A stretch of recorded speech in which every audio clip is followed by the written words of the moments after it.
at magandang si Sister Jasmine Olivares ay nagpakita ng kasalukuyang kasuotan ng mga kababaihan sa Malaysia na baju, ang tawag ay baju kurung.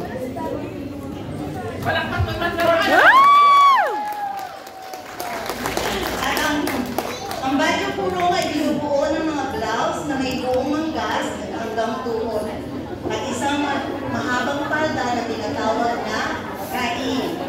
Karaniwan itong sinusupplementohan ng scarf sa ulo at ang semi-formal na version nito ay ang kibaya. Ito ay ipapakita sa atin ni ang ever mayumi na Sister Miracle Daibal. Ang kanyang kasuotan ay nagpapakita ng moderno kasuotan ng mga kababaihan sa Malaysia. Ito ang karaniwang sinusuot ng mga kababaihan sa mga espesyal na okasyon at sa mga formal na okasyon na tulad ng Hari Raya.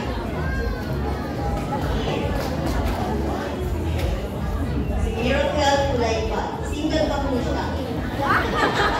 Sabihin na po po.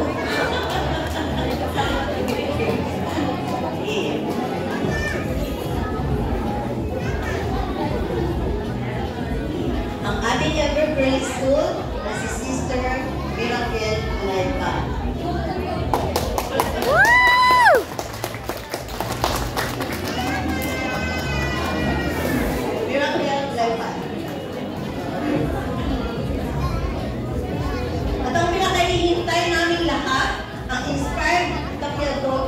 Tapiador Creation.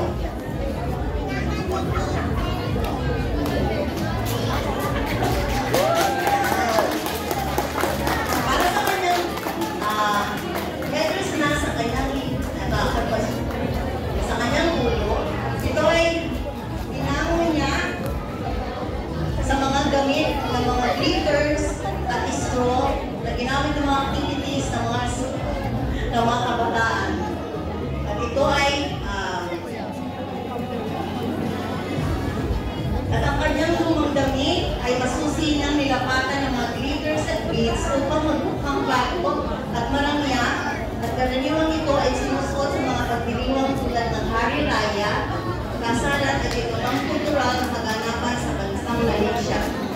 Ang kibaya ay tradisyonal na kasuotan na madalas sinusuot ng mga kababaihan sa mga espesyal na okasyon, lalo na sa kultura ng mga peranakan.